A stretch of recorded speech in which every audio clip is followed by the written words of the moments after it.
I tried to make 99 Nights in the Forest, but with realistic graphics. I thought this would be an easy challenge, since it's just a survival game, right? But I realized how wrong I was just 1 week in. But at the start, everything seemed normal.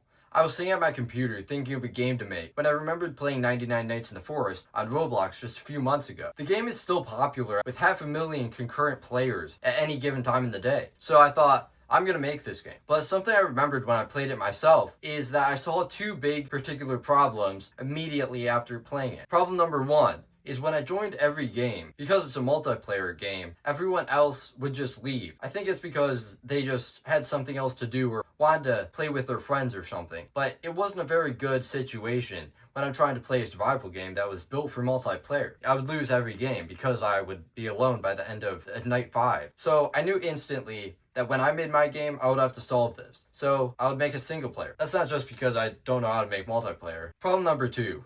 The loot. In the 99 Nights in Forest, it's completely random with barely any good items. And you'll have multiple nights where you just won't have a good axe, and you could lose the game because of it.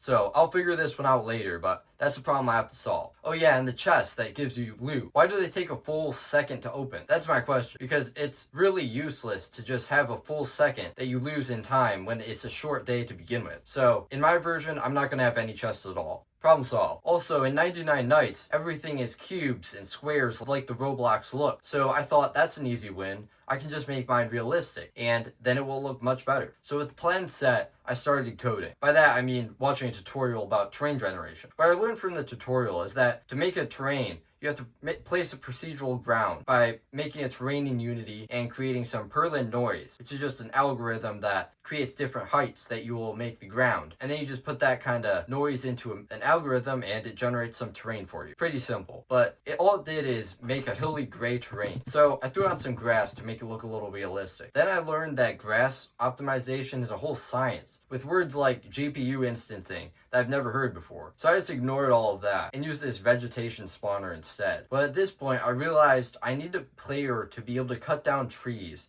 like they do in 99 Nights. So I did the logical thing, and I deleted the entire project. My process is very efficient. Once I restarted, I randomized the noise a little bit more and added some different heights to their terrain.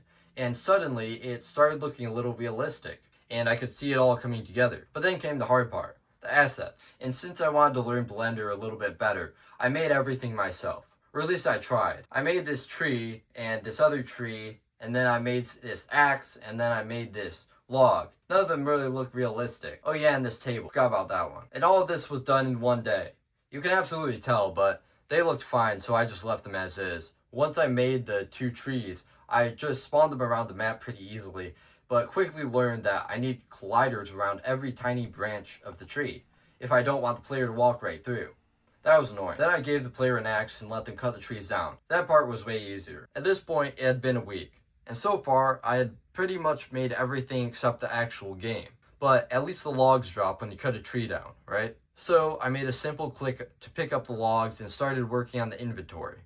But as I was coding the inventory, I thought again about what the goal of the game would be, and I noticed I had just built an environment with no actual game in sight. I did not complete a realistic version of 99 Nights. That's the truth. And 99 Nights is really big. The creators of 99 Nights must have had a team or lots of time to do the assets, the enemy actions, the farming, the fighting, the crafting, and all the other things that go into the game. Now, eventually I could have done it, but I know it wouldn't have actually been a good game at the end, and it probably would take a year to finish. So I'm not going to finish this one at all. So probably a better title would be, I tried to make 99 Nights in the Forest, but technically I did make something similar to what I had in mind. I learned so much through this process, like the different ways to generate terrain, a lot of Blender stuff, and simple stuff like how to make an inventory. Every game is a little more practice and one step forward towards making a game as a whole. But I'm not going to put this one on itch.io because it's just too unfinished, but it was still useful, and it's taught me to make smaller games. I think that's the real lesson here. So that's about all I had today. Bye.